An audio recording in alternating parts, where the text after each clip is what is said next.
Attendance track ಮಾಡ್ಬಿಡ್ಲಾ?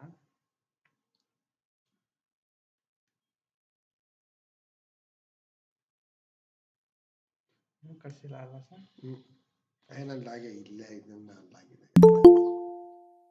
ಕಳಿಸಿರಪ್ಪ, emergency ಬೇಕಾಯ್ತದೆ ಯಾವ ಆಮೇಲೆ ಈಗ ಮಾತಾಡ್ಬೋದು ನಾವು ಜಾಸ್ತಿ ರೆಕಾರ್ಡಿಂಗ್ ಆಯ್ತಾ ಇರ್ತವೆ ಇದರಲ್ಲಿ OBS ಅಲ್ಲಿ.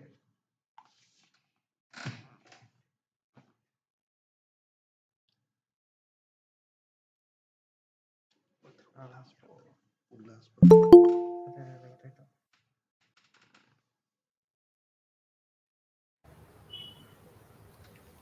Hello, good evening.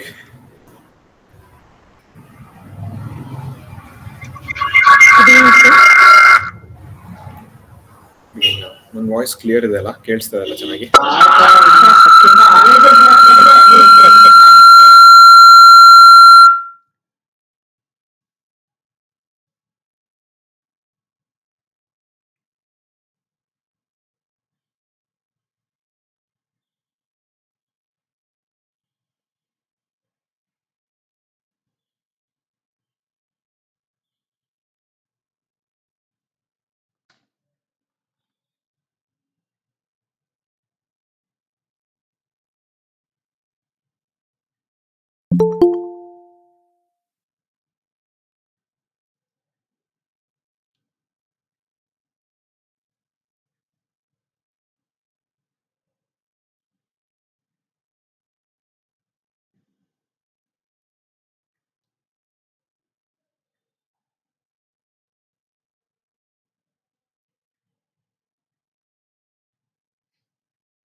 ಮಾಡಿಲ್ಲ ಯೂಟ್ಯೂಬ್ ಅಲ್ಲ ಬರ್ಲಿಲ್ವಾ?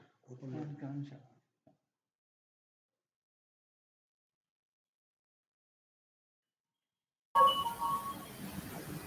ಹಲೋ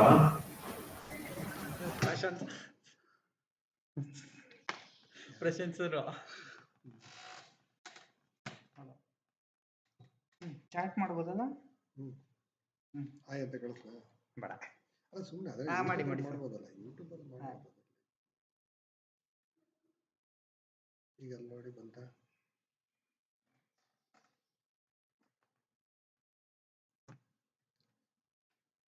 ಬಂತು ಸರ್. ಸರಿ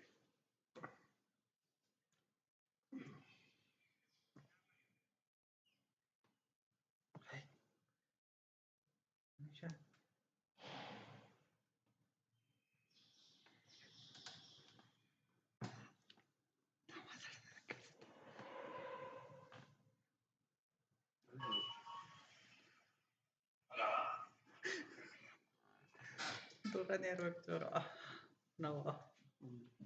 ಎಲ್ಲ ಲೈವ್ ಇತ್ತಲ್ವಾ? ಅಲ್ಲ ಉಲ್ಲಾಸ್ ಸರ್ನ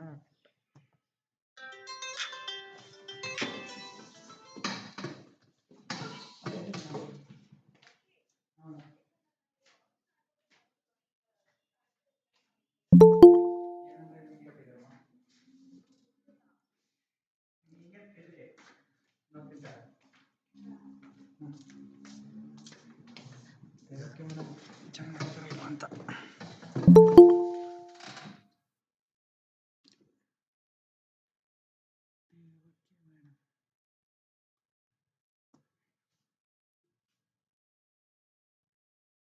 ಏನಂತ ಹೆಸರು ಕೊಟ್ಟಾರಂತೆ ಗೊತ್ತಿಲ್ಲ ಅಂದ್ರು. ಗೊತ್ತಿಲ್ವಾ? ಅವ್ರ ಮೊಬೈಲಲ್ಲಿ ಏನು ಕೊಟ್ಟಿರ್ತಾರೆ ಅದೇ ಬರುತ್ತೆ.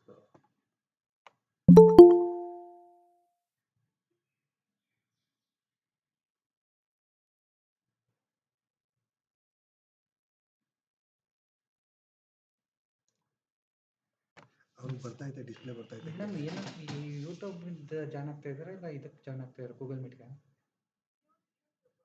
ಯೂಟ್ಯೂಬಲ್ಲಿ ನಿಮ್ಮ ಹೆಸರು ಬರಲ್ಲ, ನೀವು ನೋಡ್ಬೋದು ಅಷ್ಟೇ, ಮೆಸೇಜ್ ಮಾಡ್ಬೋದು ಅಷ್ಟೇ. ಗೂಗಲ್ ಮೀಟಾ? ಅದು ನಿಮಗೆ ಕಳಿಸಿಲ್ಲ ಸರ್. ನೀವು ಯಾವ್ದ್ರಿಂದ ತಗೊಂಡಿದ್ದೀರಿ?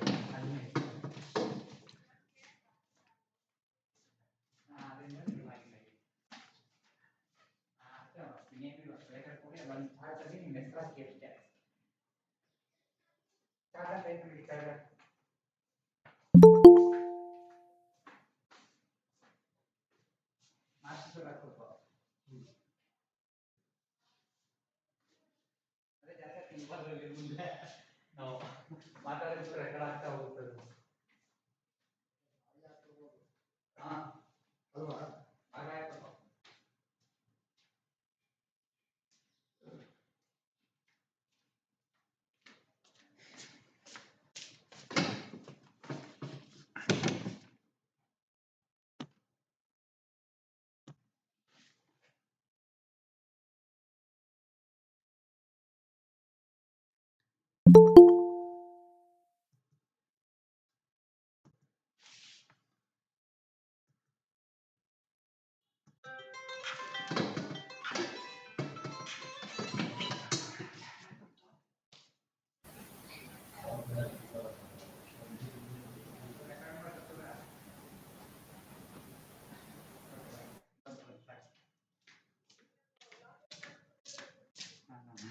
ಅದು ಗೊತ್ತಿಲ್ಲ.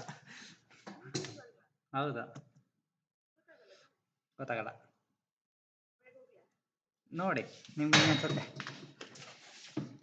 ಓಕೆ.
ಇದು ನಾವು system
Shall we start?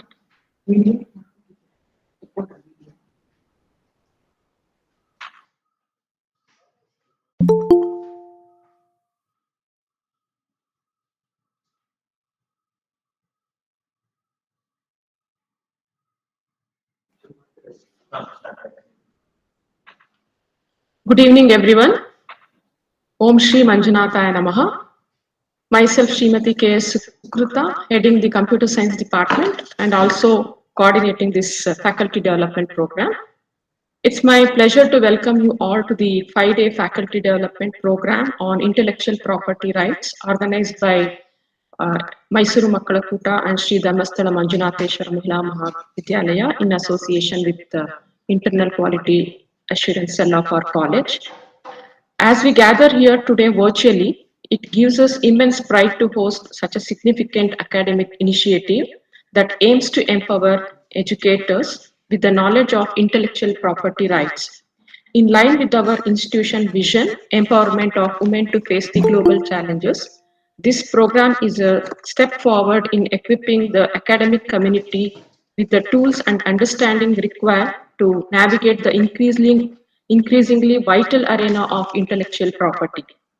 Over the next 5 days, from today to 19th, we will delve deep into a variety of IPR related themes, ranging from an introduction to IPR, national and international frameworks, to patents, trademarks, copyrights, and cybercrime. We are incredibly honored to have with us an esteemed lineup of speakers and resource persons, renowned professionals, legal experts, and practitioners who bring with them a wealth of experience and insights from the field. Today we have with us Dr. Ullas P., CEO of iRecMan Software Services, who will be introducing us to the fundamentals of IPR.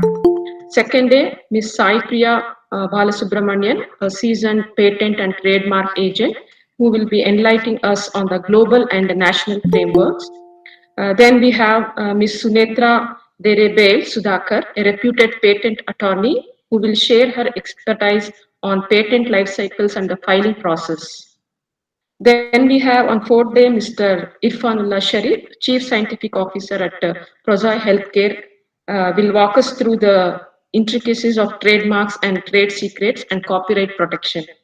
And finally, we have Dr. Jagdish A.T., Assistant Professor of Law at JSS Law College, who will conclude the program with a session on IPR offenses and cybercrime. With this, I extend a warm welcome to our respected principal, Professor N. Bharati, whose steadfast support and dedicated leadership have been the cornerstone of this program. Thank you. Thank you, Sukrita. I also take great pleasure in welcoming all the members of our organizing committee. And we are also excited to have academicians and research scholars who joined us from various institutions.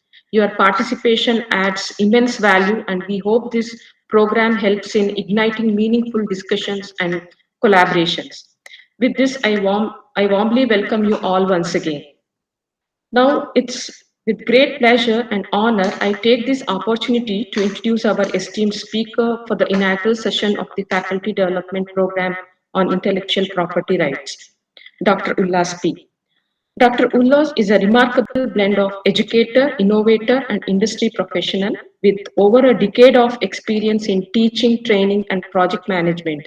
He has inspired hundreds of learners and professionals through his insightful and passionate approach to technology and education. He currently serves as the CEO and delivery head of iRecMan Software Services Mysuru, where he oversees end-to-end software development and delivery, client engagement, and business strategy.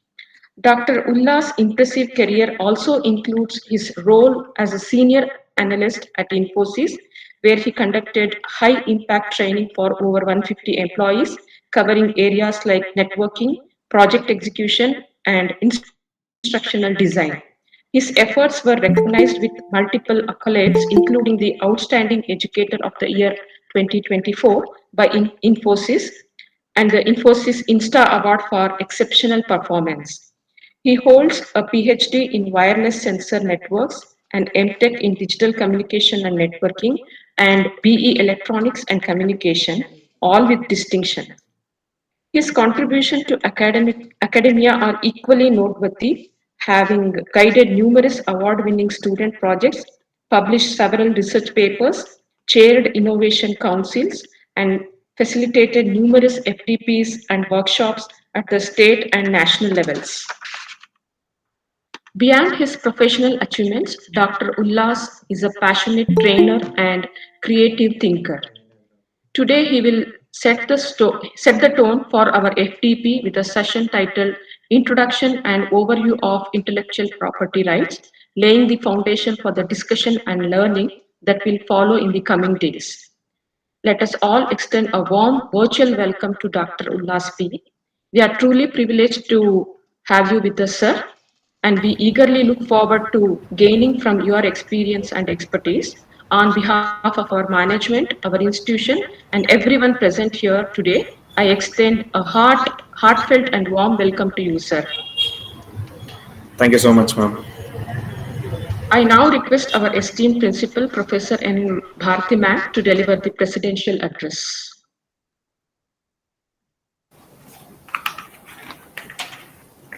Good evening, one and all present here. Resource person for today's session, Dr. Ullas P, CEO and Delivery Head, iRecMan Software Services, Mysuru. My dear colleagues, faculty from other colleges and participants. I am glad to welcome you all virtually to the Faculty Development Program on Intellectual Property Rights. In coming days, we will be exploring the importance of IPR in academics and research. Intellectual property rights play a virtual role in promoting innovations and creativity.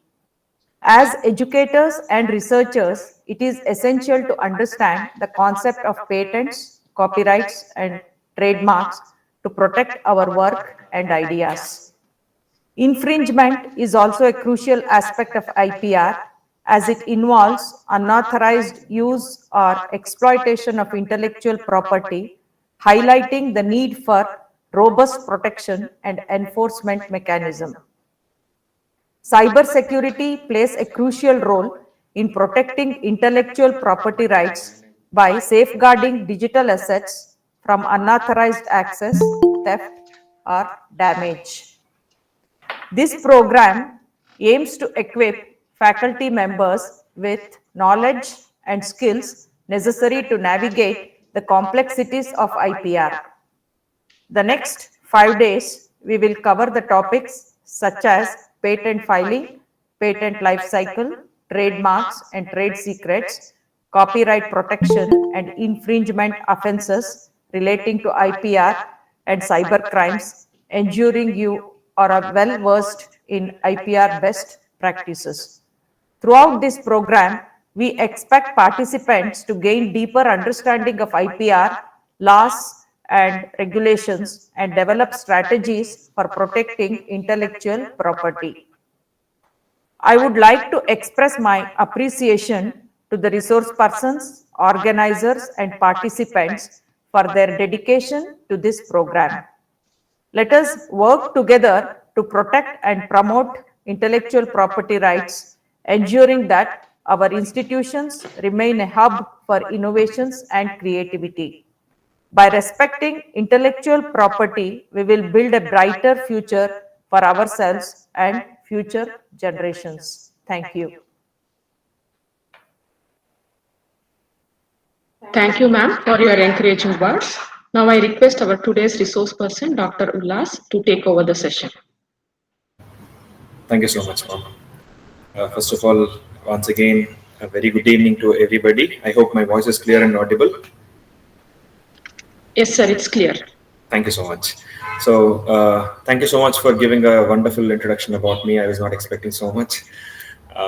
And I think I have been associated with this institution for a very long time now. I think this is my third or fourth training session that I'm taking. I think I have discussed along the different areas, and one of this that I'm doing it for the third time for the same institution. I'm very happy to do that. Um, Let me just share my screen and I'll just start off with the session for today.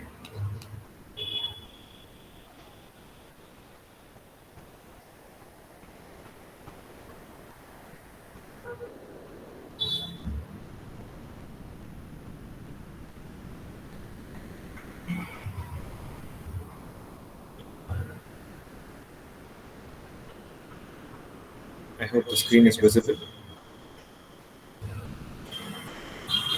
Yes, sir, visible. Okay. Uh, Once again, welcome everyone. So today I'm just gonna take you through giving you a small introduction to what is IPR and what are all the things that could be coming to your mind when you're thinking about IPR.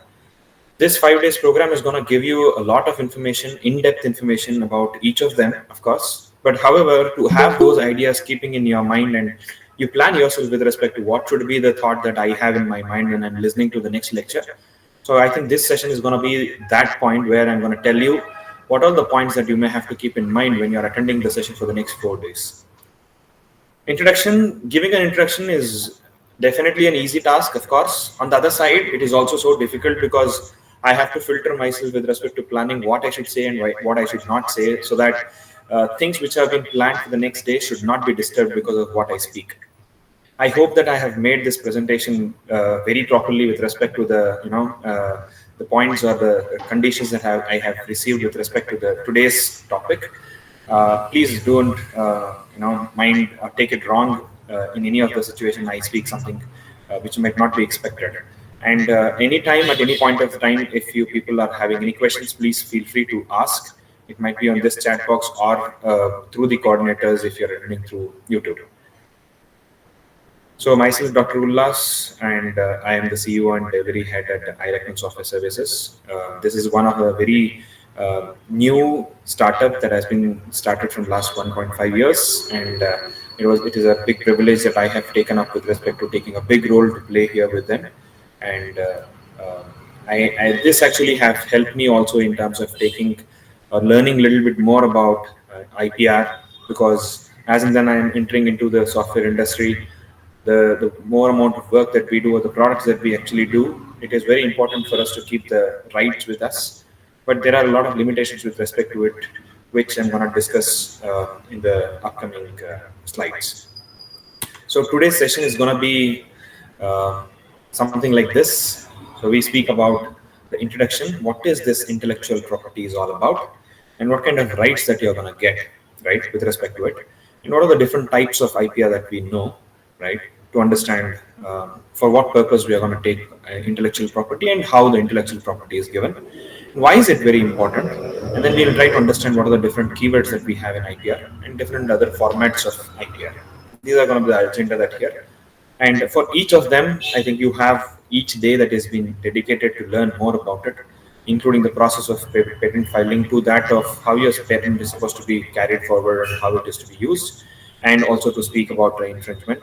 So all of those things are going to be very bright topics that on the other side and the other days that you are going to be learning for sure.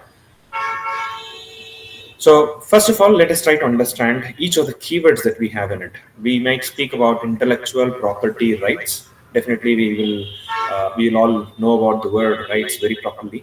Now comes it as intellectual property. So before I just get into the combination of these two words, I thought I have to speak about what is a property. The moment I say what is a property, I think these are the things that actually comes in our mind, right? It might be a land or a house or a car or a bike or a mobile phone, or it can be a jewelry or something like that. All of those things are considered as property. Now, is it the right definition for property, or do anybody have a different word to say that? You can feel free to turn on your mic and speak, or you can even drop it in the chat box. Either the way is fine. Do you think these are the only properties that you have, or do you have anything else in your mind when you are speaking about property?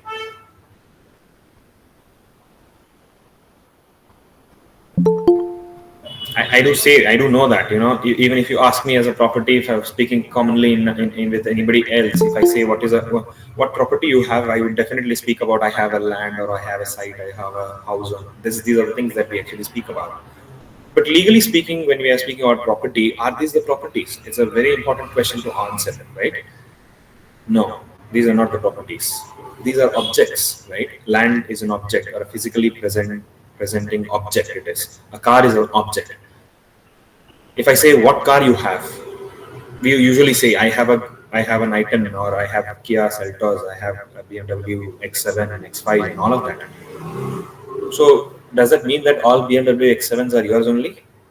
No, we have only one car that has been registered in our name, right? That is our car.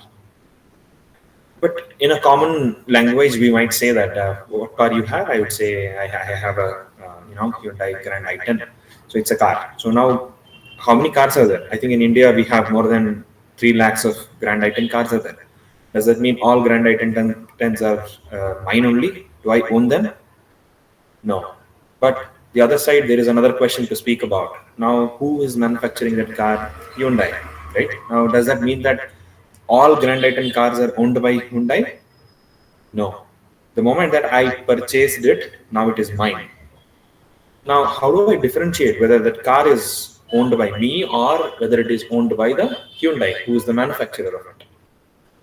Now, there comes the important parameter that is nothing but a document or an entitlement, right? The moment I say this property is mine, there is an entitlement that is given by the law. So that entitlement is the property that we are speaking about. Physically, of course, I have a car, but that car is mine. Who says that? That registration certificate says about that car is mine, right? And the registration certificate speaks about the specifications of the car. At the same time, it does also speak about the specification of me as an individual. And then I own the car because of the specification that we have connected between each of us. Even though my neighbor has the same car, that car is not mine because the specification of that car is matched with the specification of my neighbor and not with me. I hope I'm making a sense here. So that is where we are speaking about property. So a property is specifically the entitlement. It is very important to have a property means it is very important to have the paper that are associated with it. A land paper. We all speak about this. Litigations are there across major cities. We speak about that, or it could be about the property or the material, right? And at the same time, we also hold those properties very properly with us. We have this very bad habit of most of us, we do this. We buy ornaments, gold ornaments and all of that. Now, gold is actually a property. To be frank, legally speaking, unless you have a proper receipt to be bought by someone, whoever has manufactured it or designed it, you are not the owner of the ornament. What we do is we purchase it, we keep it with us, and after 1 month or 2 months, that receipt only we are going to just tear it off and throw it away. But to be frank, legally speaking, if suppose, I hope you people have heard about it many a times, or you would have seen in a lot of movies, there are ornaments that are there at house. If suppose there is a income tax raid or ED raids across, and they collect your ornaments, you have to give them the sufficient proof saying that you have purchased it. If you don't do it, those ornaments are not considered like yours. So in reality, we don't take that as a serious matter across, but at some point of time in our life, we may actually have to keep that also as a property document. So please do try to keep it as a document in future, just like how you keep the papers of your car or land or anything. Gold is very important. It is one of the, I think we have already understood about the value of gold at this point of time, right? Car is a depreciating property, whereas gold is an appreciating property, just like land. So you definitely have to hold on to it. Now, what is intellectual property then, right? Is it a thought? Is it a dream, an idea, an imagination? Are these intellectual properties? Now I'm trying to combine this word with the property. How do I say that, whether it is, which one is the actual property? Because intellectual, I'm going to bring up another word, tangible and non-tangible and all of those words that we're going to discuss about it. But however, just when we are speaking about intellectual property, what can be something that comes to your mind?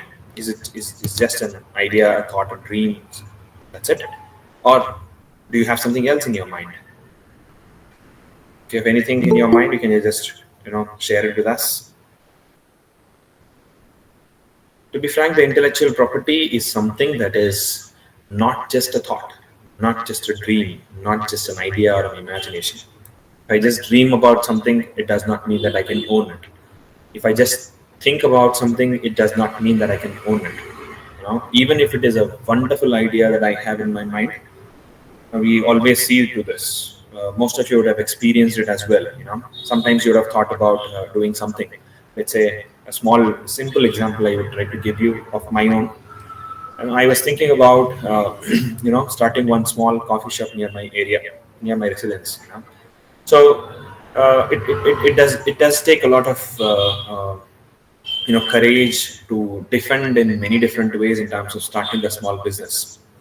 It can be in terms of investment, getting a proper place, being ready to be, going on loss for some days in future, and convincing your family members. That is going to be a very complex part of it, right?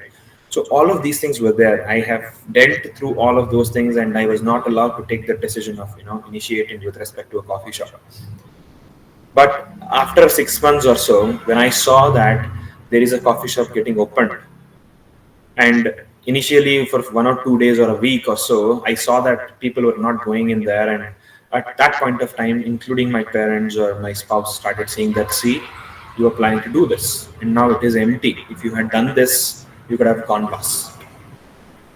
But you don't believe me, after 3 months, today, if I have to go there and buy a coffee, I have to wait for half an hour. So the change is like that. So we have to understand that. So the moment, it was a thought, right? It was an idea that I had. Now, does that mean that I go and quarrel with that owner saying that I thought about opening a coffee shop 6 months before, you started 3 months before, now I don't want, you shut down the coffee shop, I will take it over.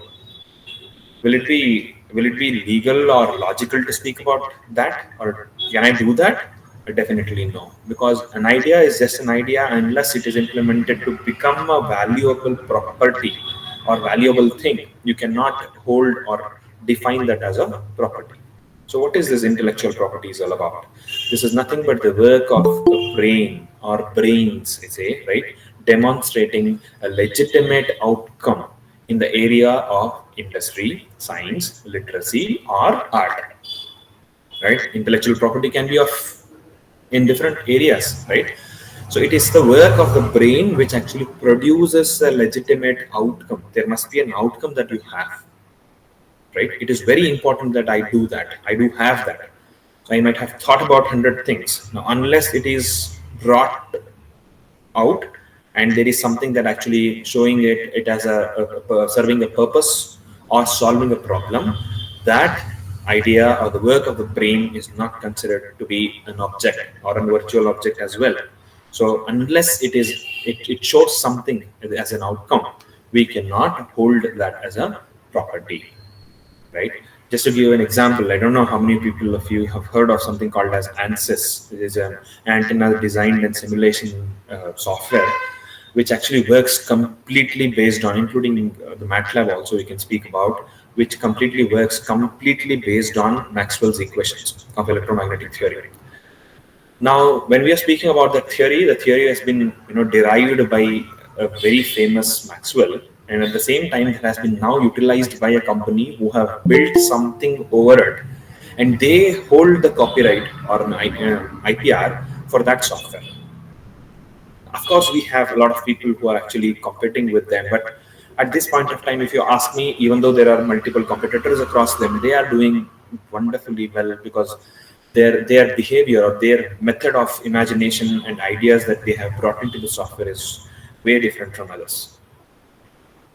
Now, a lot of other questions comes when we are speaking about intellectual property. I think I should not speak about everything at this point itself. I might have to move a little further into it before I give you some more extra examples or I speak about a little more of other things as well. The next important thing that we have to understand is what is this IPR is all about, right? So it is a type of property. So now the property is not the definition, like don't think like property means. Now you have to think like it is the legitimate or the document that you have against something that is your property now. Okay, don't consider property is not your land, house, car, or whatever it is, right? So keep that in your mind, because all the way that we are going to discuss about IPR, this is going to be the definition of property. Now, most of the situations, this IPR is usually given to humans or a set of humans, we could say, for their intelligence on something that is intangible creations, we say. What is the difference between tangible and intangible creations or intangible things? Tangible things are something that is physically present, that you can actually touch, you can feel, and you can actually define it by looking at it, or you have a definition for that very properly, that you can say that this is what it is. Now, speak about the land, a car, a mobile phone as well. That is also one of the important examples that I was supposed to take.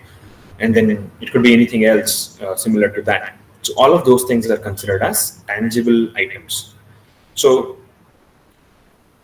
we don't say that it is only given only for tangible items, but it is also sometimes the IPR, very specifically speaking about, it is given for that idea or the creativity that the person has.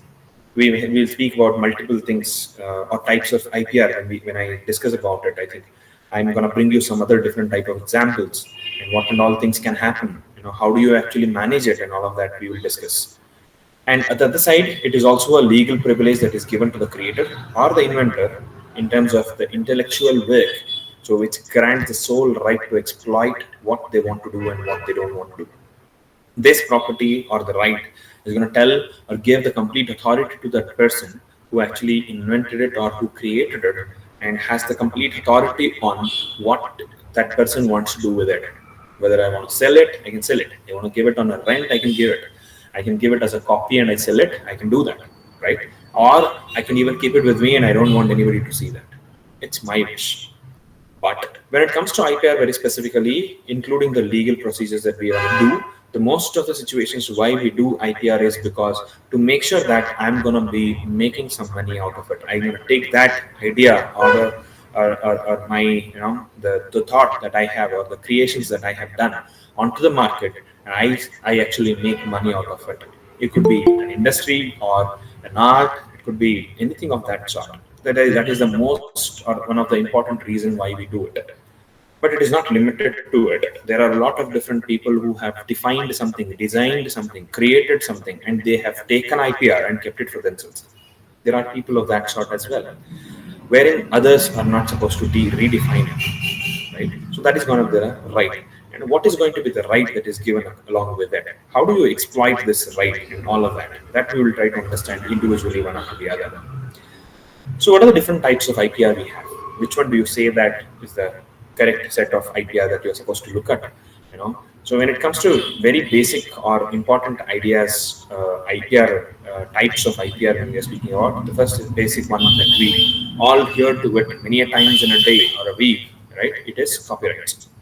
The second thing is patents. The third thing is trademarks. You do have a lot of different things, geographical tagging and all of those things will also come. However, these three are the very important parameters which we actually look at in terms of, public or private type of IPRs where I want to use it. Both public and private we have. And on the other side, what are the different other types that you have? That is nothing but trade secret public rights, and then moral rights, and then right against unfair competition. All of these things are also a part of IPR, which are used usually by the industry persons, a commitment that we are going to do with. Most of the situations when you actually join a specific type of industry where they have their own type or their own inventions, their own products very specifically, there you're going to actually sign that the right agreement with them. NDA we call non-disclosure agreement. So which actually tells that the employee, if suppose the employee leaves that company and goes to a different company, they're not supposed to take the ideas from the company. Instead, they should actually go and not supposed to carry the idea with them. In most of the companies, they do have the conditions of the rivalry companies wherein they don't allow you to join those companies immediately after leaving the company, at least for the next 6 to 8 months or something like that, the time period you have. So all of these things actually come under these kind of trade secrets, moral rights, and all right against unfair competition and all of that. I'm going to give you a very small example of all three of them. However, copyright, patents, and trademarks, I'm going to discuss very elaborated discussions we're going to have with the next slides. So trade secrets, public rights, we have something called like this. Trade secrets means a method of trading that is, to be frank, in the initial stage, unless it is connected to something, it is not given as what I should say, as an IPR. To be frank, an idea that I have, what people do. I think you would have seen in. I don't remember the name of a movie. It is one Telugu movie. I don't know. I don't remember now. There comes a situation that a kid goes into the market. He's an orphan, so he goes and tries to goes and wants to do something there and work for something. And he asks for many people. They don't help him properly. So he moves around across, and finally he gets a small job, and he'll make some money. It's a little old story kind of it. So he makes about 1 rupee or 2 rupees, something like that. And what he does is immediately he'll go down to one person who is selling lemon, and he says, how much is the lemon? He says 10 paisa each or 20 paisa each, something like that. He says, give me 10 lemon, and he buys it from him, goes and sits very next to that person, a little far away from that person, sits there, and he starts selling that lemon. And this person is selling it at 10 paisa or 20 paisa, whatever it is, but the boy starts selling it at 50 paisa. Now comes the question, like, whether it is a right way of doing it, or is it a wrong way of doing it. Now, a lot of people who definitely move around, they'll go and ask that person. He says 10 paisa, and the kid will be shouting, actually, literally shouting, saying that it is 50 paisa each lemon. You buy it, you don't get it anywhere. This is kind of straight away coming from Kashmir, and all of those things he'll be saying. And a lady goes and says that, what is it? He says 50 paisa, and she says, why 50 paisa? If it is 50 paisa, or if it is so good, why have you kept only 10? Why don't you have more? You know what the kid says? He says, all the lemon have been sold out, and only last 10 I have with me. And literally that consumer thinks that it is really good, and she actually pays 50 paisa to each of the lemon in front of the actual owner who paid, or who sold it for only 10 paisa, in front of that person, and she buys and she pays in 5 rupees and leaves. Now, you know what the kid does? He does not stop there. He comes down and says, no, you give me lemon again. So now he says, no, I'll not give it for 10 paisa. It's okay, fine, you give. What is the next price? He says 25 paisa or 30 paisa. He says, okay, it's okay, give me that. So he's gonna buy a little more, and he goes and sits, and he starts selling it for a little more higher price, say 60 paisa, 70 paisa, and he'll bring up new words to sell. This shopkeeper, who has been selling lemon for last 5 years, 10 years, who was not at all able to sell his 10 bags or 20 bags of lemon every day, this kid is going to grab everything onto his side, and he's going to sell everything, and he makes a lot of money on that day. That is going to turn around in a different way after the movie. But the point that I'm trying to make is that is a trade secret that you have, right? So now the question that comes to this person or the shopkeeper that I would definitely ask is, why did this shopkeeper did not change his method of selling? Why was he sitting quiet? He was sitting quiet completely. When the people come and ask how much is the lemon, then only he is going to respond, saying that this is for 2 rupees, this is for 10 paisa, this is 20 paisa, 50 paisa, all different types of lemon. Unless a person comes and asks, he was not speaking. But what the kid did was he started speaking. He initiated that intuition of people thinking about buying lemon, which was not at all there in their mind. Right? This usually happens in most of the supermarkets when you go. Whatever that you definitely want to buy, this is actually a strategy that it is not limited to one supermarket. Everybody follows it. Now that's what I'm speaking about. A trade secret cannot be held as a secret for a long time. That goes on public rights, right? So the point here is that if you go to a supermarket, you observe that whatever that you really want to buy is not there in the front row. It is definitely at the last. It could be detergents or your, maida, or the different flours or basic needs like rice, all different groceries and all of that. They don't keep it in front row. They try to keep it at the last. Why? The reason is that even though you don't have that intention of buying something else, the way that started moving across these different shelves, your mind is going to tell about something. No, something is nice. I should buy this. Or there is an offer that you have. You want to buy it. Whatever that you have in the offer, they're going to put it way forward towards the viewers than that of hiding it.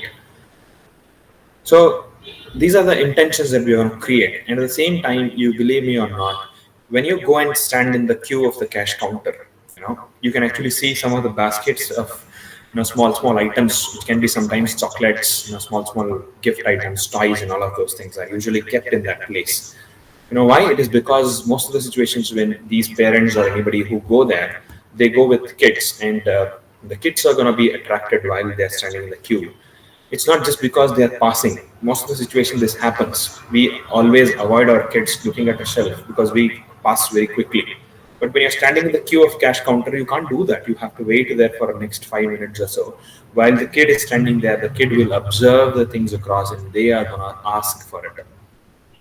And there can be many reasons why you have to buy it for that kid, right? So these are some of the things that actually comes under trade secrets. And at the same time, we also have got different things when we are speaking about competition, unfair competition. I told right against unfair competition. The competition problem is all about the price of a product that whenever we speak about it. I hope you people would have looked into it in your social media platforms about that.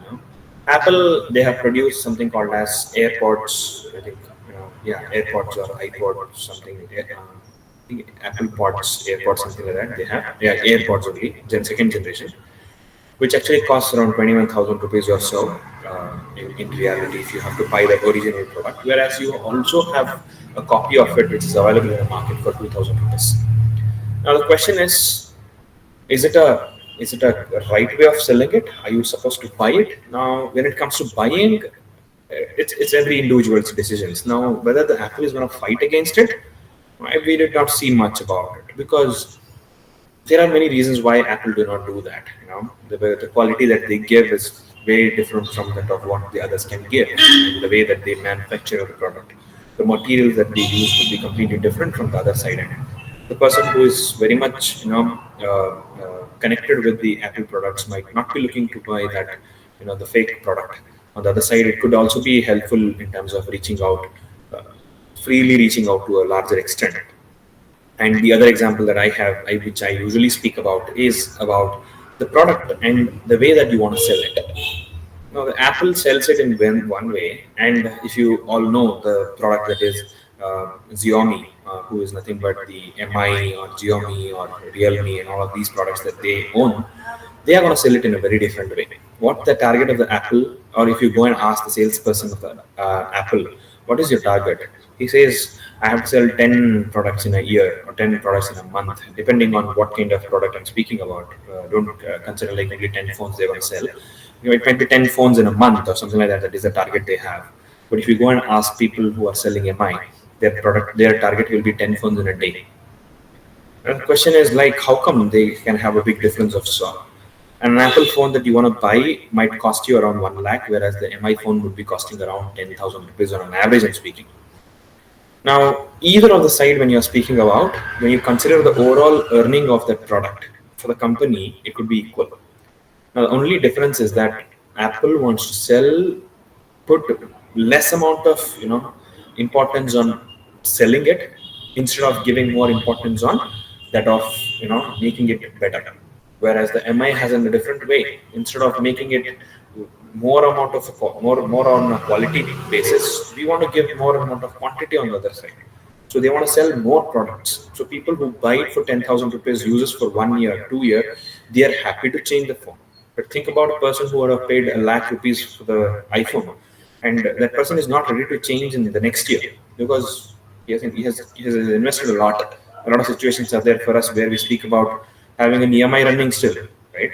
So like that, there are different approaches that they have. Finally, on the other side, what are you going to gain is something that the industry would be looking for, right? So these are some of the different things that we may have to look at on the other side.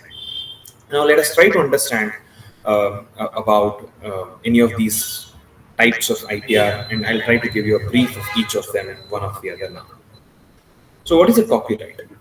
Copyright is the first major thing that we usually hear across in many reasons, in many of situations. Very recently, if you have to tell people from Karnataka, if everybody is here, like I think you would have seen about a case that was filed against one of the very famous movie which came maybe 8 years or 9 years back. Or I don't know if I'm wrong, I'm really sorry about that. that is called Kirik Party, wherein they used they used a song, and there was a claim from the team of some movie of Ravichandran. I just forgot the name. Sorry. So that claim went on for a little bit of time, So they had to remove the song from the movie for some time being, and then they won it, and finally they got it back. What is that is happening across in that situation? Because I have a couple of examples wherein I speak about it. Copyright is given usually, it's an intellectual property that is usually given to protect the original work, the work that has been done by someone who can be an author or an owner or a designer or a composer. Usually copyrights are given for a person who actually writes something, designs something, draws something, creates something, or composes something. It could be a music, movie, an art, an article or a book. It can be any of those things, right? On the other side, whether this copyright is very specific that you're not supposed to use it, cannot be used by anyone else. No, there is a limitation for that. So if suppose I'm speaking about a copyright can be utilized on different purpose on specific conditions. One is to use only a limited amount of percentage of data. If suppose it is an article, you can use a limited amount of data across it. You might not be able to straight away copy paste and do that. That might not be definitely not allowed, but you can actually extract some information out of it and you can present it on your article. That is allowed. Whereas you have to refer to that specific article and mention that you have taken it from there. That is allowed, right? People who are writing thesis, you would have done this already, right? If you don't mention it, literally speaking, there are industries, there are set of people who definitely do this as a job. They try to identify these kind of mispresentation and to put case against them and earn money. There are a lot of people who do this. Okay, I might have to speak about some of the examples. I'll do that maybe at the later stage, right? So this is very specifically for the intangible and tangible, both points. Okay, here it can be of both in terms of copyright. And initially, it can be intangible and can be converted to be a tangible item at the last. It's that form of expression that we are speaking about, wherein you will get a copyright. What are the things to understand about copyright? What and all things are that are usually copyrighted? That is what I'm speaking about. Audio-visual works. Sorry. Is there a question? Okay. So what are the things that are usually copyrighted? The first one is about audio-visual works, right? That is nothing but the movies, short movies or contents that are created in the social media, original contents created in the social media, compositions, songs, albums. All of those things are usually considered as audio-visual works, right? On the other side, what are the other things? Sound recording and music, right? So these are musical compositions. So these are the other things that are usually copyrighted. A person who actually composes it will own the right. On the other side, not just the composer, usually it will be handed over to the person who actually pays for it. So finally it goes in the hands of the producer. Now the question comes whether all musics that are done by the music composer are given to the producer. Let's say that I am a music composer and I composed one song for some specific movie or an album, and the producer paid me some XYZ money. So I'm gonna give the specific right of that song to the producer. So it is the song that the composition of a specific song or a specific composition is something that I'm giving them as a copyright. It is not something I'm giving it as a legal any other terms. So I have to prove that it is originally defined by me. Then only I can hold the authority of having a copyright. So I get the copyright. Now I'll sell that copyright to someone to use it for some other purpose. Now what happens after that? Think about the music of a movie itself. Now composer composes it, who is the original owner of the song, and that person gets the original copyright, and that copyright is usually handed over to the producer of the song, producer of the movie and the song both.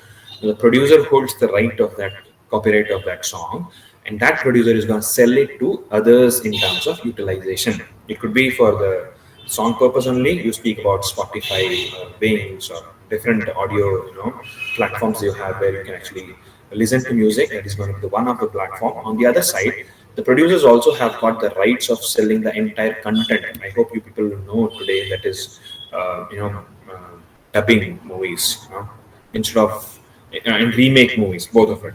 Dubbing is also a right. So we say dubbing a right, and then comes remake rights.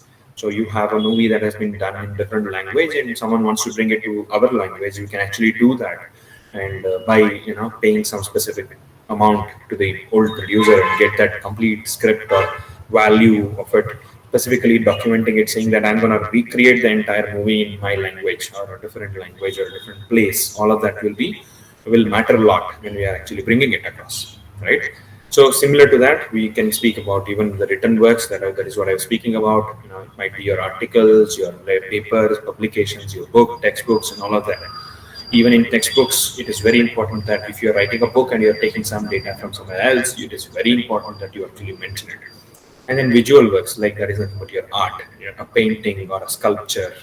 All of those things will come under visual works. And then it comes like video games and computer softwares, very specifically for a limited time. Okay, all programs do not have copyrights, but the specific software solving a specific problem has a copyright along with the method, right? If suppose there is a problem that has been solved by using one of the technology, let me speak about having a technology as Java. Java is one of the technology that we use in terms of solving the software. Now the other person can look at it and want to recreate it. He can actually recreate it with a different programming language. Nobody can question that person. But it should not be entitled to be looking like the same, solving the same problem.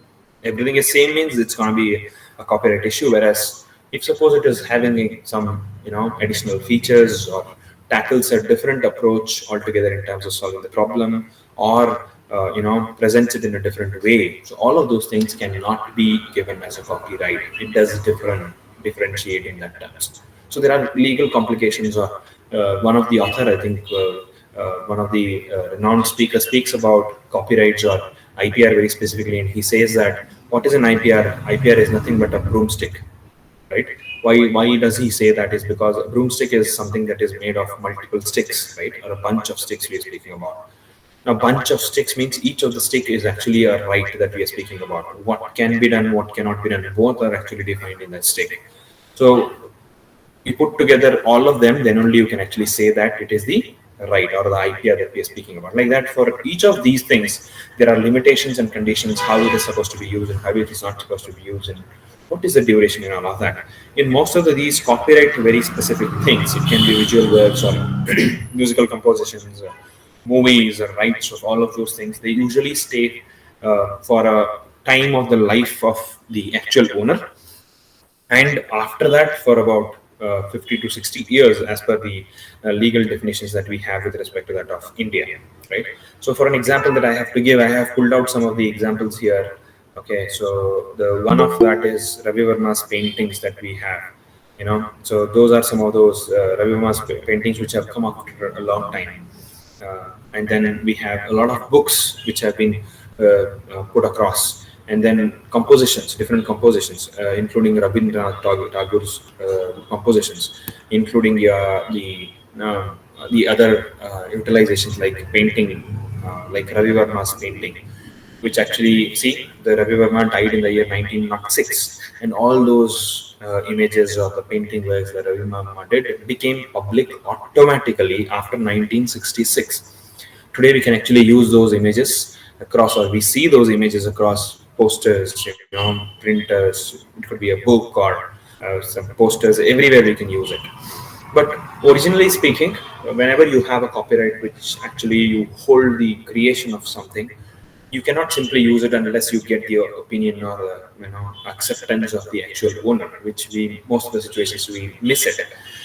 It can be an image that we are going to use. Free image is different from that of copyrighted image. You would have searched for in internet, you will find an image and you will grab it and simply use it. in small situations people might not fight, but in reality, if it is a very important image, there are gonna definitely fight against it. You don't find bigger companies or large companies using specific or commonly used photos on their posters or their banners or their advertisements, right? They usually go on a proper agreement. It can be speaking about an actor or an actress who is actually giving them the ad or something like that. You actually observe that they literally are going to bring them in front of their cameras. They're going to record along with the authority. Then only they're going to use those photos across. But what we do as an individual in local small shops and all of that, we would have seen that, right? Hair cutting shops near us, near my home. If I go, I can see all of the heroes' photo there. Clicked by, we don't know. They got it from internet. They actually have printed it onto their posters and they are using it. To be frank, if a person who really clicked it for a specific purpose, it might be an industry or an individual, they can definitely put case against those specific banners or boards. But we don't see that people doing it because photos, and that is specifically common photos, are not not worried too much, because they would have already, the purpose of that photo would have been served for them already. So these are some of the situations that we actually look at it in that terms. So these are some of the things that are actually usually copyrighted. And along with the dramatic works, it can be a play, right? You have a play, a stage show, and all of that can also be copyrighted if you are the person who is actually doing it, including, if I'm not wrong, the Romeo and Juliet story, which has been given as a copyright, and people who, not everybody is allowed to play that always. At the same time, I recently heard about something which is a play that has been defined by Disney Walter, and they are also going across different countries in terms of showcasing it, and nobody else can actually do that. Like that, we have a lot of examples, people who are actually from literacy and the platform of drama or play. You people will have more idea about it, right? You will say that which play can be usually copied and used and played across, and which is something that you are not supposed to do. The directors of the play are usually going to be looking at that as well whenever they are composing it, right? So these are something about the copyrights. And the next important keyword that we are discussing is nothing but the patent. So what is this patent, and what are the things that usually are getting will get the patent with respect to their work? So patent is again another type of intellectual property. So it is a legal right that is given to the inventor very exclusively for a specific, the intangible item, which he or she can use in terms of it's a right that is given in terms of making it, to use it, or to sell it, or to do whatever around it, the inventions very specifically for a specific duration of time. In usual time that has been given in India, very specifically speaking about, it is going to be 20 years. There are very limited situations where an extension is given beyond it. So if you have a copyright very specifically taken in India, and it is mandatory or it is stagnant that they gave it for 20 years, it's very rare cases or very rare type of patents are there which can be extended upon paying a specific amount of fee and proving that they are going to be still unique and they are going to use it, or unless it is definitely used for public purpose. Majorly looking at it, the people who actually work on this patent and which comes out for public use as well are mostly the pharmaceuticals, the medicines that we usually see. Some medicines which we used to pay 1,000 rupees maybe 5-10 years back. Today, means I don't say that only after 5 years, till the last 5-10 years back, I would say. Today we might be able to buy that medicine for 100 rupees as well, which we speak about Jan Aushadh. That is one of the platform to buy your publicly available combination of pharmaceutical or medicines we have to speak about. Now, how can that be possible? Let's say that one of the industry has produced a chemical combination and they have that medicine with them. How can that, even though after the completion of patent, how can someone else take it across and do it? There is a rule. I think I have those points at the end. I felt like I have to say this now. there is a rule that once after the completion of the time period for the patent, it is must and should that the individual or the company are supposed to make it public, make it available for the public to look at it. You don't believe me? Coca-Cola have patent in their, their liquid combination, and it has been there with them for a very long time. Now the question comes, how come they can have it for more than 100 years or more than that? How come they can have it like that? So a couple of countries have these, the extension option is available with them. It could be with respect to that of, the item that we are speaking about, or the feature that they have is also something that actually helps in terms of getting that, I would say, for a longer duration. Instead of only 20 years, it can be for a very long duration. At the same time, as I was speaking about the extension, the option for the extension might not be available in India, but they have the option of extension available in terms of in different countries. They do have the option of extension. Now, one of the reasons why they are holding for the patent for a long time would be that the extension is available. But however, it is not available all the time. You don't believe me? We can actually get the combination of Coca-Cola in internet today. You can actually go and search. You can actually get the complete ingredients of Coca-Cola, how Coca-Cola is made. You can actually buy. You can actually use it. You can make your own Coca-Cola. You can sell it. Not just only telling you to make it. You can actually literally sell it. Now comes the next question. How come, if that was the situation, why don't we have competitors coming to them so easily? We do have a couple of them coming nowadays. But on the other side, why don't we see people not fighting against Coca-Cola? There can be two different reasons. One, the value that the Coca-Cola has already created. So it is not easy that you go and replace it so easily. On the other side, the other thing is that Coca-Cola is not staying on a single combination from the last, whatever that 60 to 800 years, whatever it is. What they do is, very specifically after a period of time, they're going to enhance the combination of that drink. So they're going to take a new patent for it. You change the combinations, you improvise it, and then go and take a patent. Now what happens, whatever that they are literally leaving it out after 20 years or so, by the time they would have already transformed people into a new taste or new thing. They would have already introduced something new. Now letting out that old combination would definitely not going to disturb their market, and using that old and not understanding what is that new done in this new Coca-Cola, the person who definitely can be, who tries to copy that would not be able to sustain and fight against them in the market. So likewise, people are going to use a different methodology of using the patent and its rights very properly across their business ideas or business processes, right? So it can also be getting a solution, or a patent can also be granted on technical solutions, the solutions you have written technically. And efficient solutions means there is already a solution that is available, but you have improvised it, then you can ask for a patent possibly. And then new designs, if you are doing any new designs which are not there, which were not there, all of those things can definitely become eligible for patent. Now, what are the other features that you have against patent? It actually restricts the other users from using the patented property without the proper authority, right? That is where the patent comes into picture.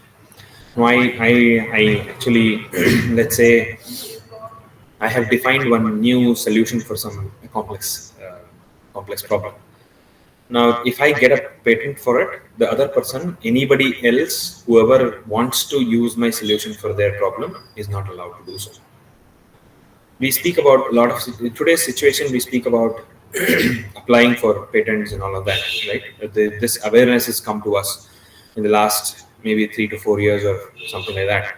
A lot of research we usually sit in our, final thesis itself, and they do not go out of it and not become a patent most of the situations.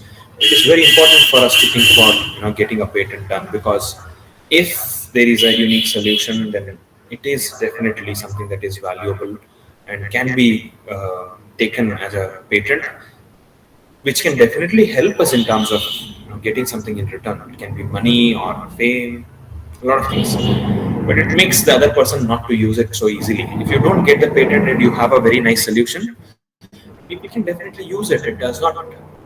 You can actually get a lot of code today in GitHub, right? You go find you want to write a program. Most of the situation, these programs are something that usually people will not look at patent. Instead, they want to put it across for the people to use it. We speak about open source platforms in software when we are speaking about. So there is no concept of getting a patent or rights across the solutions that someone is building. Today, it can be any of those languages. You speak about Python or Java and all of those things. Initially, when they actually developed it, it was having very limited amount of libraries. But today, the size of the library is vast. Who built it? Not the company. It is the user who has built it. Use the features that is available in the Python, whatever the code means, whatever the limitations they had. They built it and made a new library, and people are now using it across. Everybody uses it. That's what we speak about open source programming language and all of that. Right. At the same time, if you know Oracle, we all heard of it. Oracle gives us one of the very best, database management solution. So Oracle, whatever that Oracle provides, is owned by Oracle. People cannot use it without purchasing the Oracle from the specific owner, right? Whereas you speak about MySQL or PostgreSQL, and all of those things are actually open source solutions.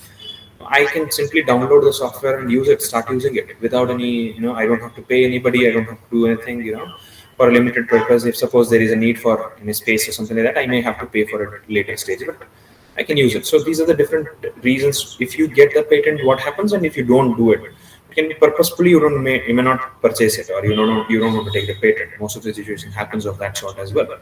Okay.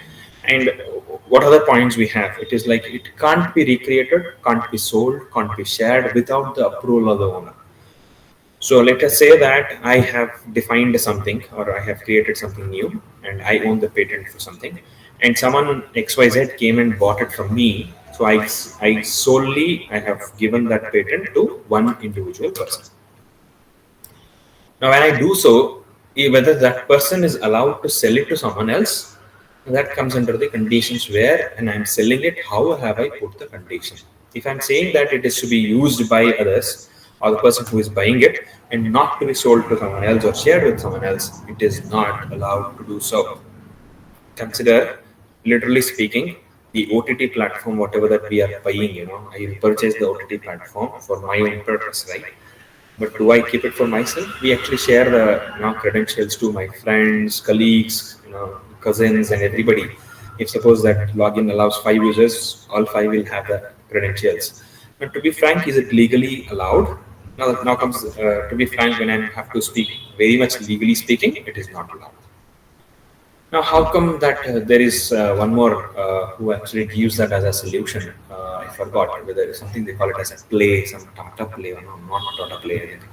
OTT Play, OTT or OTT Play. Someone came with this new idea. What that person did is, he says, if suppose we have to pay 600 rupees for 6 months to get Amazon Prime, and some 300 or 400 rupees for Z Plus, that one, Z5 actually, and then for Netflix you have to pay some 1,000 rupees, something like that. You have what he says is, you pay me 500 rupees, I'll give you one user access of one Netflix, one Prime, one Z, and one Hotstar, etc., etc. Now, what is that kind of a model? So that OTT player or whoever have given that would have actually gone to each of the subscriptions and would have actually taken proper permissions in terms of sharing the credentials across them. So he'll buy 10 user credentials, right, at a price of 1,000 rupees, and shares it across 10 users with some specific profit with him. So that is going to be the method of creating or sharing the authority or ownership of it. It might not be very specifically in giving an example of a patent. I just give you an example in terms of how this share or not to be shared is going to change. Okay, if I'm buying it for myself, I'm not supposed to do that. At the same time, patent rights are usually enforced in courts. Okay, you can't discuss on that. The patents, you can't simply go and sit in a police station to discuss about it, because they are not the tangible items wherein the police can actually identify it and tell you. So it usually goes in the court. Then there is a different set of people to look at it, to enforce the rules and regulations and laws across it, and can use it. And court keeps the complete right even to cancel the patent if suppose there is a claim saying that from the third party saying that it is a valid claim. If the court feels that it is a valid claim, the patent which was given for the next 20 years can be cancelled after 1 year also. This authority is there with the court of law. Okay, so these are some of the points that are very important with respect to patent. Now comes what is that it is patentable. The first thing is the process. It can be something, a method that you actually build in terms of solving a problem can be patentable. If it is the best method or a new method or an improvised method, can be patented. Machines means a newly designed machine for some purpose, right? You speak about two-stroke engine, four-stroke engines, right? And then the gearbox of a car that we speak about. They say this car, some specific car, they say that we have got the gearbox from Mercedes-Benz. Why can't you just manufacture all your by yourself? Why do you have to take it from them? I think CRDI is one of the engine that actually designed by Mercedes-Benz. I know there are many people. Now you speak about this one. What is it? We speak about the gearbox of manual is there, AMT is there. Recently, AMT and IMT both have been designed or patented by Hyundai Technologies or Hyundai company. So they give it for everybody. Even though if you buy a Maruti car which has an AMT, the AMT is actually given by the Hyundai. It will be from Hyundai. Like that, CRDI engines are given by Mercedes-Benz. A lot of different companies are going to exchange these kind of engines across. So an engine is a machine, right? A machine can be patented. And articles of manufacture, a new product or a component that has been defined and designed around that, how it was built, planned. So they would have written an article. Usually when we are speaking about it in terms of ownership, it is not just the only product that they are going to select. It can be an article that they can actually sell. So as a person, I would have designed one machine. I would have done simulations in my systems and I can prove that it is going to be one of the best system or a best solution or a machine. I can actually take patent for that specific design or the article itself. So when a manufacturer comes and asks, I can simply give the document saying that this is how you have to design your machine. That is also one of the type of patentable element that we can speak about. The other one is composition of matters. When it comes to chemical compositions or pharmaceutical companies, when we are speaking about, all of those materials or substances are patentable. Improvement patents. There are patents wherein we had a patent that was already there, and an improvement that has been done against it can be an improvement patent, which can be something beyond above the existing inventions or innovations, or modifications across them can also be considered. And then design patents. It usually comes with respect to ornaments. I was speaking about it previously. If suppose there is one ornament that has been designed by someone, and if they take that patent, no one else can usually copy that design and sell it in their in the other market, right?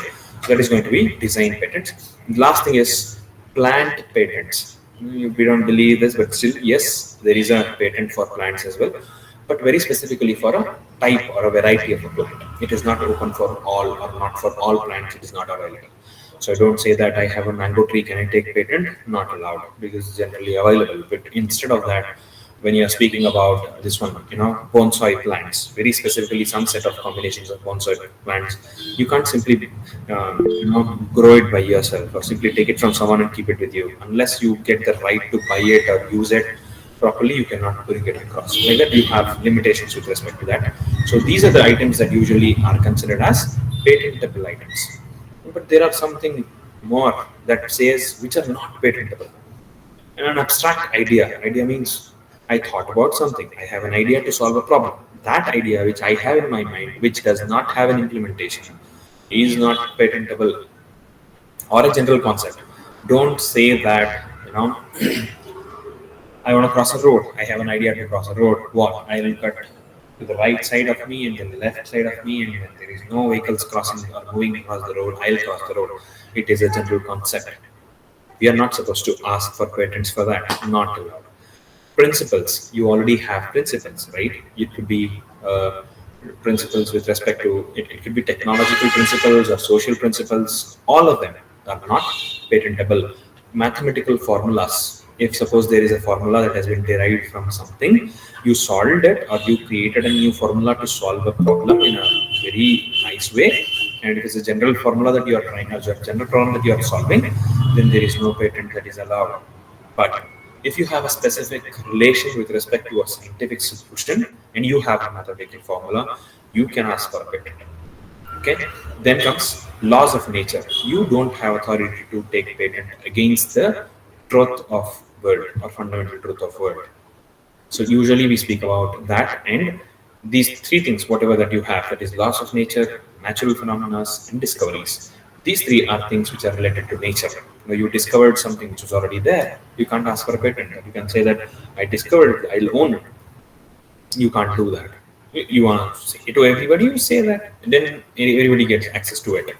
You own it, you have to own it like a position. You have to position that, right? That is very, very important. Natural phenomena, whatever that happens, you can't ask for patent for that. Discoveries, as I said, you can't ask for patents for that. Then mental processes. So you thought about something, you ideated something, does not have patent for that. You can't think about it. Or different methods of thinking. You thought in this way, that is unique. You might have thought about it in any different way, but a thought is not patentable. Business methods. How do you want to sell something? You go sit in a shop, put a poster, you give some discounts. All of those ideas are not patentable. And then comes computer programs. The common computer programs are used unless it is related to a specific solution, a complex solution, which is unique at any point of time. No computer programs are allowed to be patentable. As I said, like copyrights are available with respect to a solution that has been given, built across the computer program, that is there in terms of utilizations. Whereas this, the regular computer programs or solution that we usually build in terms of programs are not at all allowed for patents. Then what are the roles that you have with respect to patent owners, and why do you have to go public after completion of a specific duration of patent? So first thing is that it is very important that you have to present your patent documents publicly after the completion of patent duration. This is mandatory. And the other side, why do you have to do that? Why do the government or law says about it? It's because it actually brings or encourages new people to think about it. You define something or decide something or bring out something. If you can own it for a specific amount of duration and you earn out of it, then you should also be happy to give it out to people, should use it, look at it so that they can derive something better or work on it in a different way. So create inspiration is something that we are looking at, right? So earlier, I think maybe 2 years back when I spoke about this IPR, my approach was different.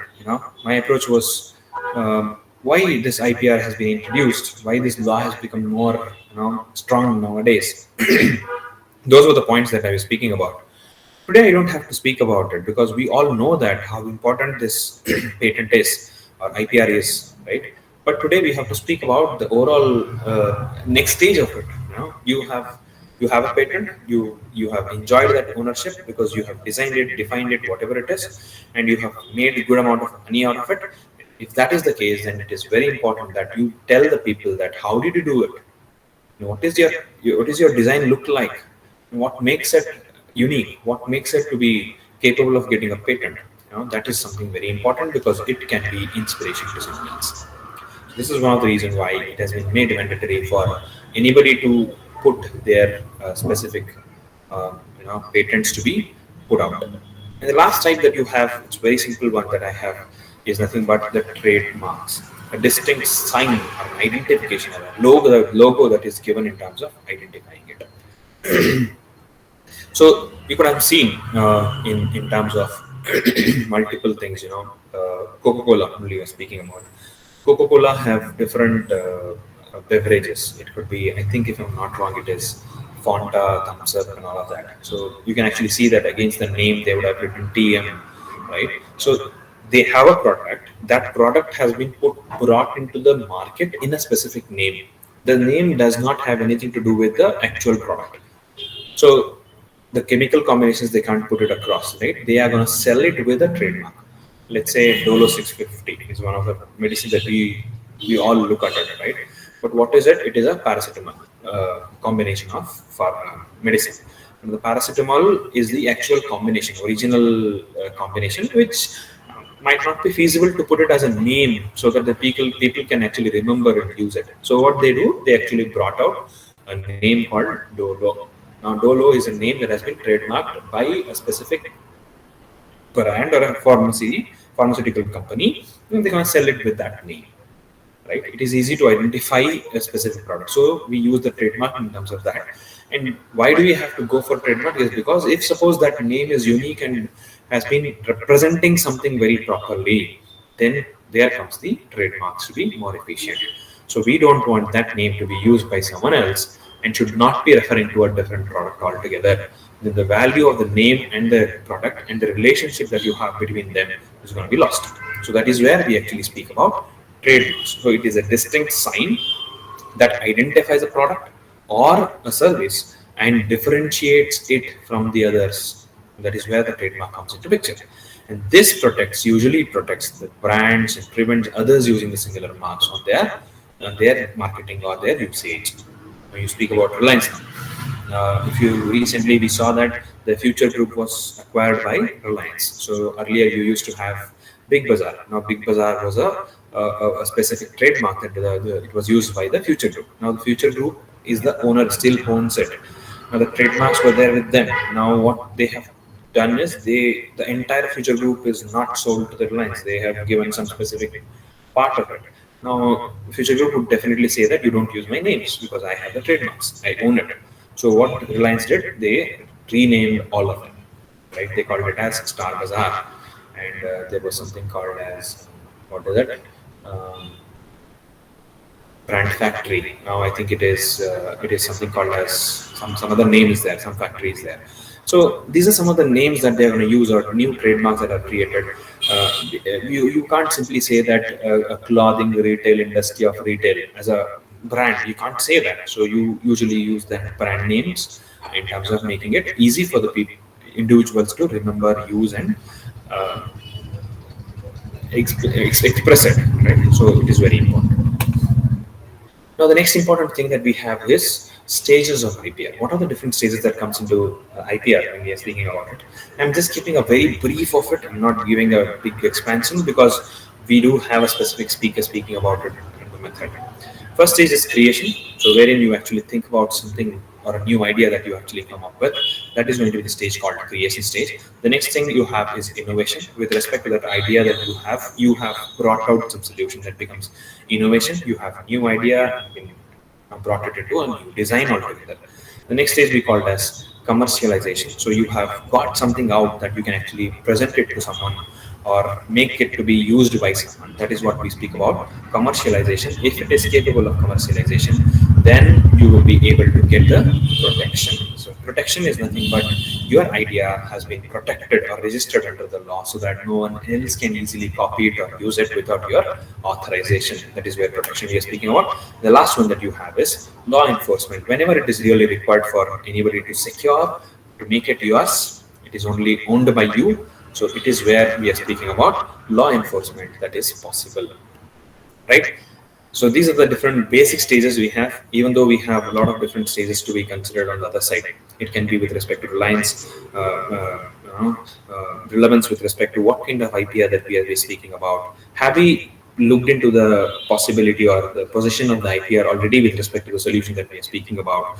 These are different stages we have. Before I go to commercialization, I have to think about, is this really the unique solution you have? Do we have an option to go and identify it? Do we have any relevance already available with respect to some other solution or a product that we have?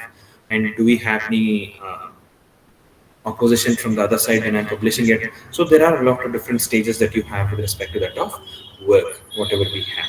We call it as IP search. We have to conduct the IP search to ensure that this idea or innovation or invention is definitely new and is not a duplicacy of something that is already there. As an individual, we might not be having the complete awareness of till what extent that these things can be happening. So all of those things actually come into picture. We have different standardized bodies who sit there and help us. I think you are going to be learning it across when you are learning the process of filing a patent. And then comes the process of filing the patent, where you actually mention it, what is it for, and what are the different points that you have, what are the different parameter specifications you have, everything you have to produce to them in terms of getting the protection. And then it will be examined and it will be published saying that who actually owns it, and then it can be used with respect to enforcement of law. And finally, at the last stage, I think we actually speak about giving it for public utilization. So all of these things will come into picture when we are speaking about the methods or the steps that are actually involved in terms of IPR. Now, why do we have to get this IPR done? See, the reason why we have to get this done is with respect to the amount of effort that we have put in with respect to the inventions and innovations we have done, right?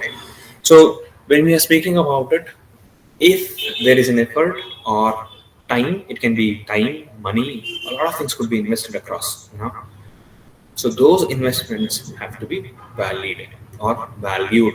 Both, we have to make it valid and also it should be valued. For that purpose, we have to get an IPR. Okay, so it can be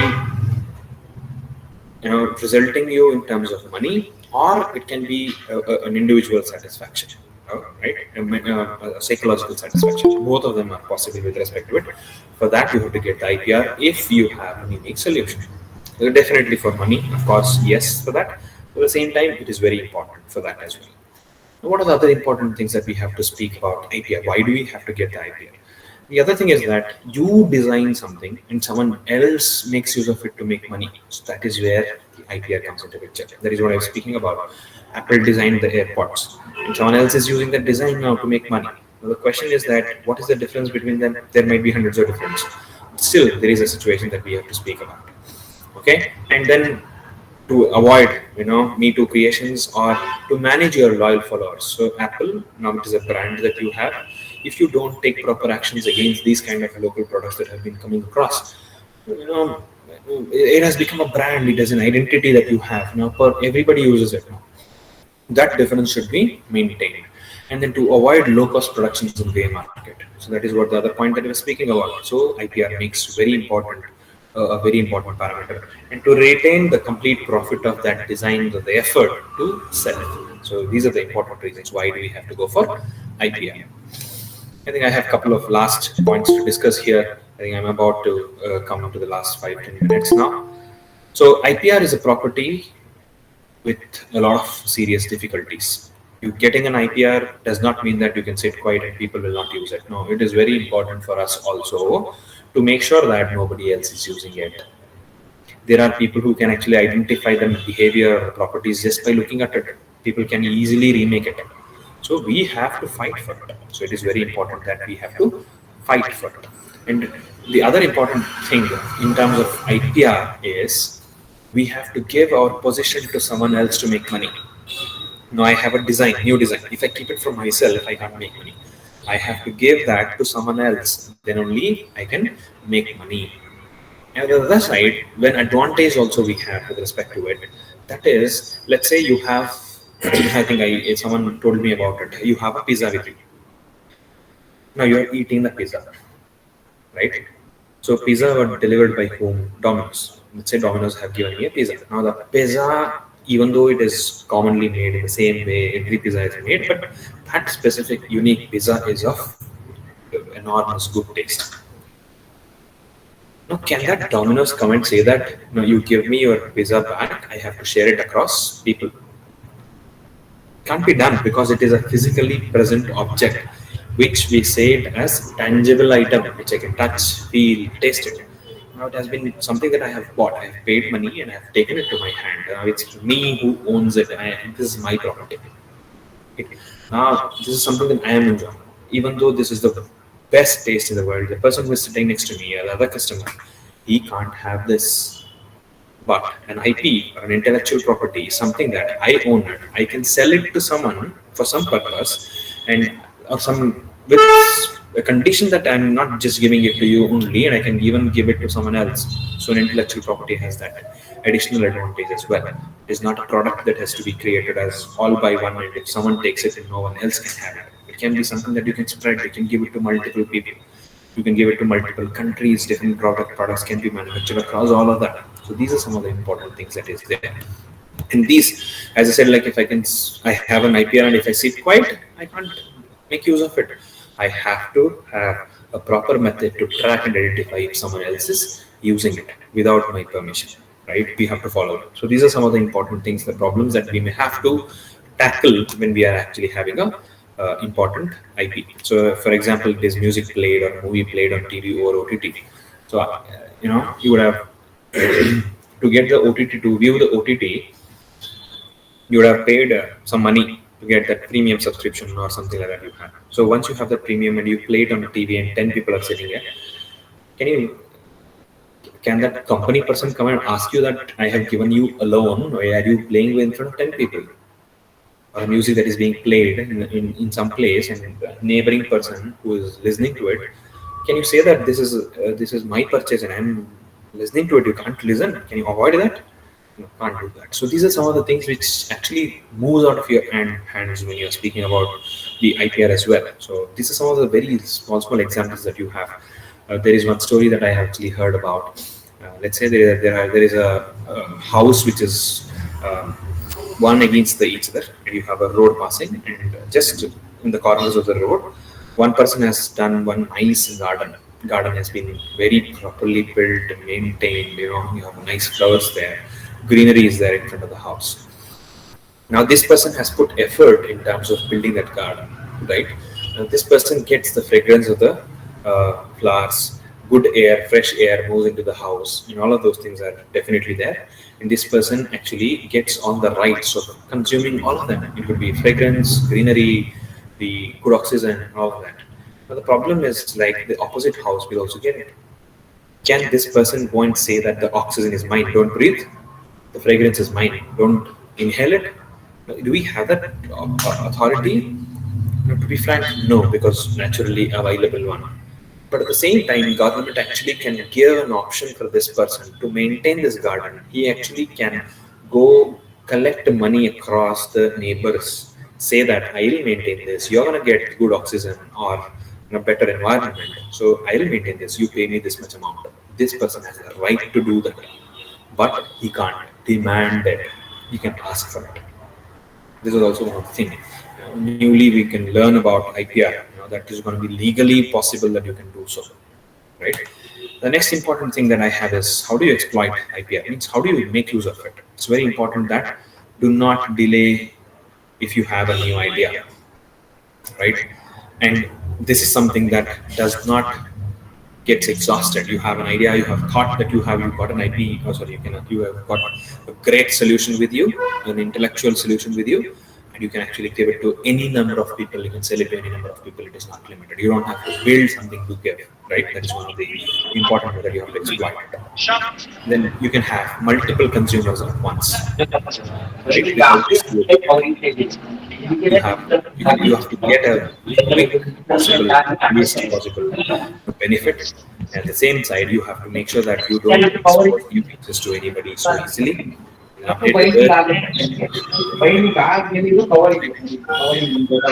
some of the things. Yashaswini, please unmute yourself. Mute yourself.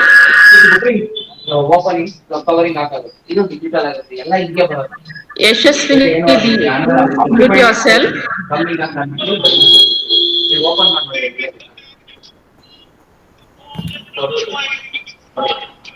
Just Yashaswini B. Mute your phone, microphone. Mute. Yashaswini B.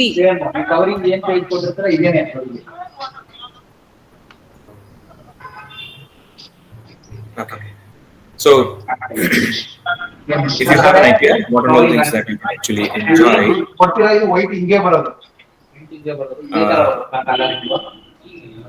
Ma'am, is there a possibility that the owner of the organizer can mute that person? Yes, sir, we are doing.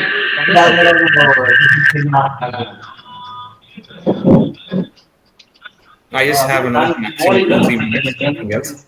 People, I'm really sorry for extending your time. Maybe a minute extra.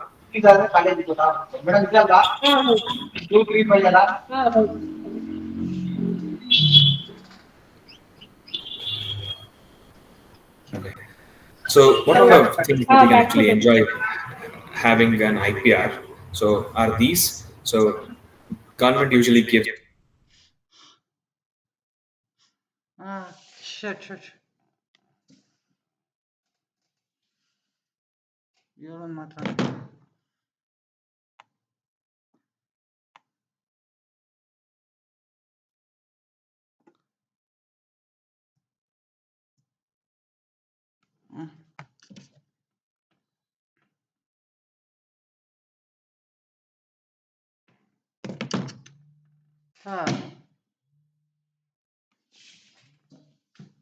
Hello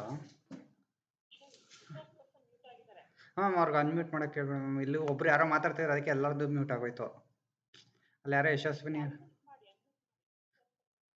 ಅದೇ ಅದಾಗ್ತಿಲ್ಲ, ಅವರೇ ಮಾಡಬೇಕು. Resource ಪರ್ಸನ್ನೇ ಮಾಡಬೇಕು.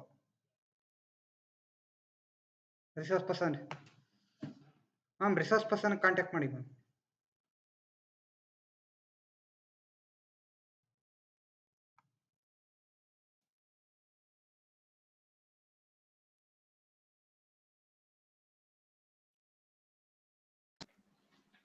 ಸುಪ್ರತಮ್ನ, hello, ಅದಾಗ್ತಿಲ್ಲ ma'am. ಒಂದು ನಿಮಿಷ unmute all ಕೊಟ್ರೆ ಎಲ್ಲರೂ unmute ಆಗೋಯ್ತಾರೆ.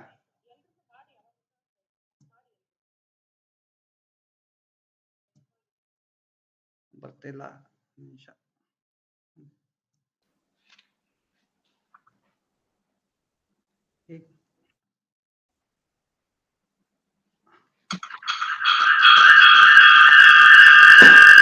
Hello? Hello? Sir, you are not audible. You are muted.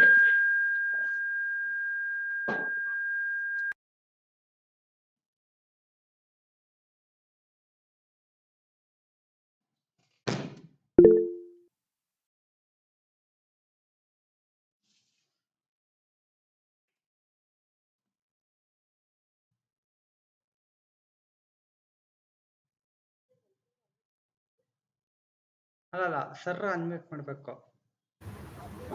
Yeah. Can you hear me now? Yes, sir, we can hear now. Sorry. Okay. At some point I missed it. Sorry.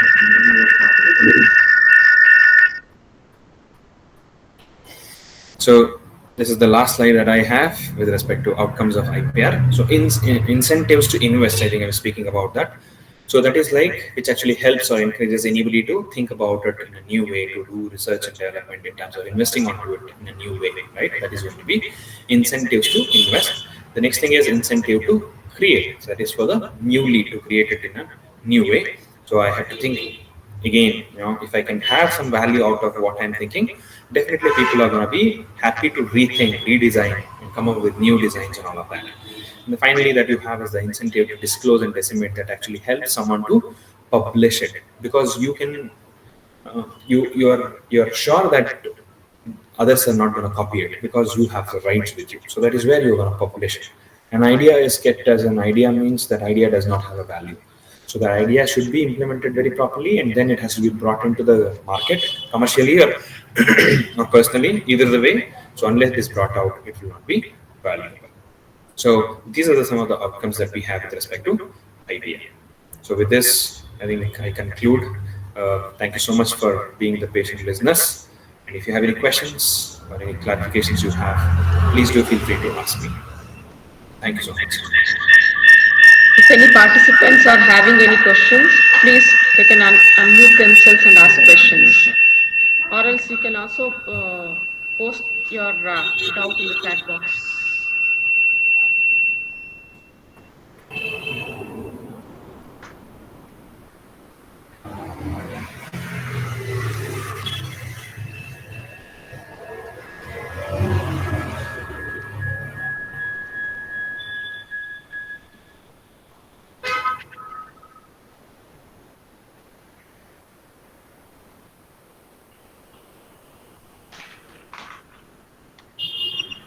Yes,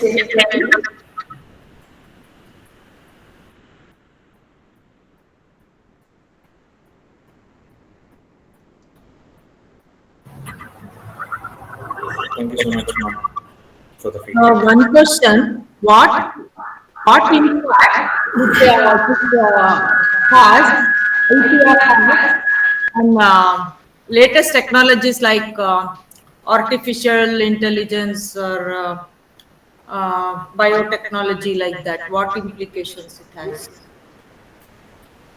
Again, as I said, like when it comes to software, there are very limitations with respect to when you can use it and how you can get the patents for that and all of that.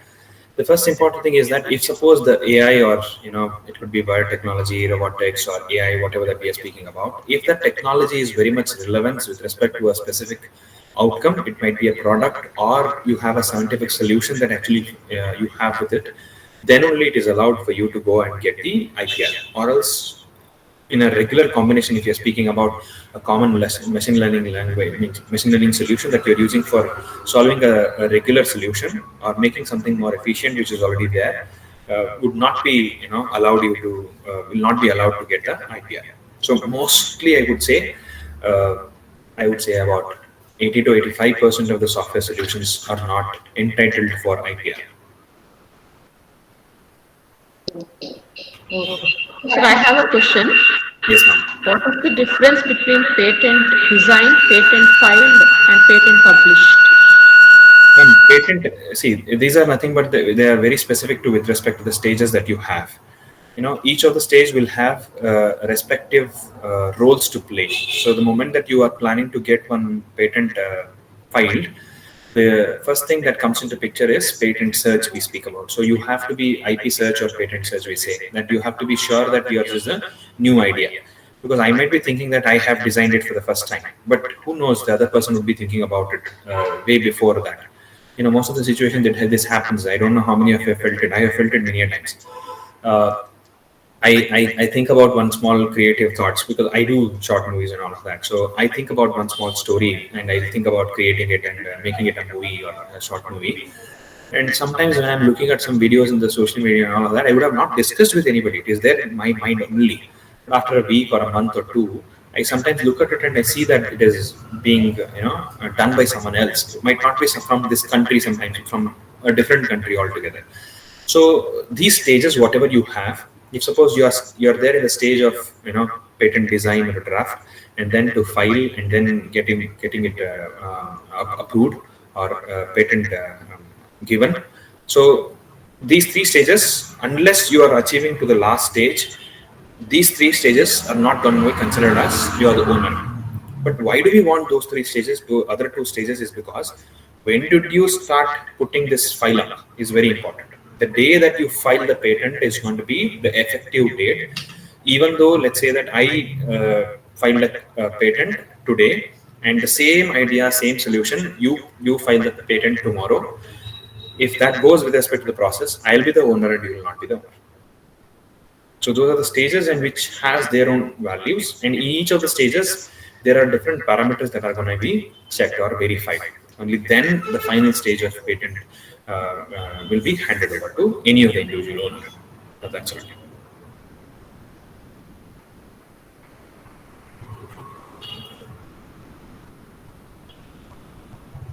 Any queries, Atiya?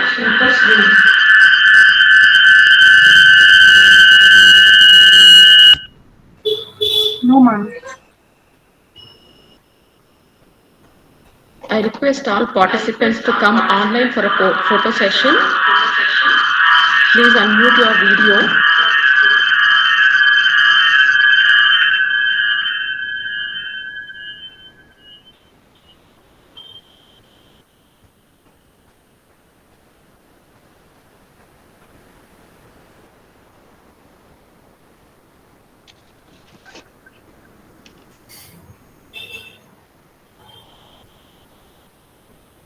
So if there are no questions, I think I'll take this opportunity to thank each one of you for being wonderful audience and listening to my session. I hope this was of some information that you can definitely carry forward for the upcoming sessions, or also with respect to your own research works and your own designs that you're going to bring it across. I wish everybody a great success with respect to new ideas that you're bringing in. Try to file more number of patents. In India, we are actually falling down with respect to the number of patents filed by Indians or the citizens. I would definitely appreciate everybody to think about it and come out with their own new ideas and think about filing patents. And thank you so much for the complete organizing team of MMKSDM for giving me this opportunity and for having me on this program. And thank you so much for the effort that has been done behind organizing this program. And I congratulate the entire organizing team for that. And once again, thank you so much for having me on this program. Thank you. Thank you, sir. On behalf of everyone present here, I would like to extend our heartfelt thanks to Dr. Ullas for sharing your invaluable knowledge and insights with us today. Your session has been truly enriching, and we are grateful for the time and effort you have invested in making this event a success. Thank you once again for your exceptional contribution and thought-provoking words, sir. Thank you so As much. we come to the end of this session, I would like to take a moment to thank each one of you for your participation and attention. With this, we officially close this session. We'll see you tomorrow at 6:30 p.m. Please give your feedback through the link posted. Thank you, one and all.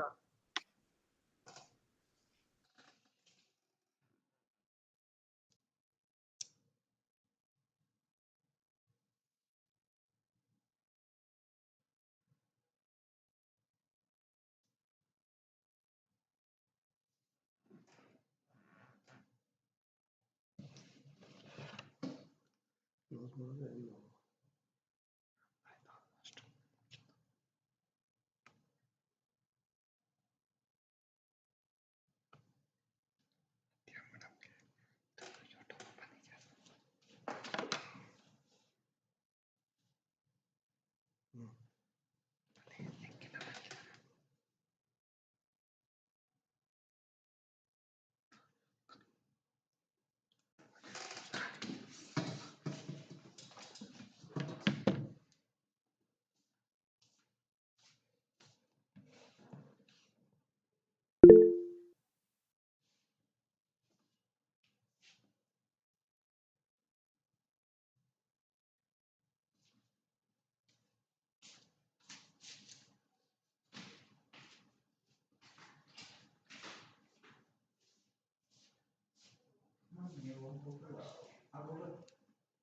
Chat ಇದೆಯಲ್ಲ ಆ ಚಾಟ್ಗೆ ಅದನ್ನ test ಮಾಡಿ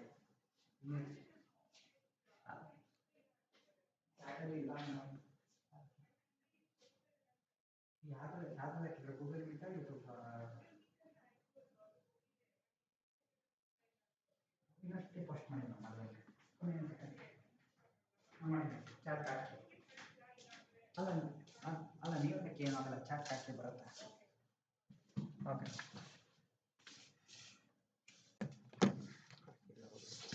exit ಆಗ್ಬಿಟ್ಟು exit ಆದ್ರೆ ನೀವು ಇಲ್ಲ ಆಗ್ತೀನಿ Google meeting ಆಗಿಲ್ಲ ಯೂಟ್ಯೂಬಿಂದ ಆಗಿಲ್ಲ ಅವ್ರು ಹಾಕಿಲ್ಲ ಅವರು ಬರೀ ಸುಮ್ಮನೆ ಹಾಕಿದ್ದೀನಿ ಅಂತ ಹೇಳ್ತಾವೆ. ಕೇಳಿದ್ದೀನಿ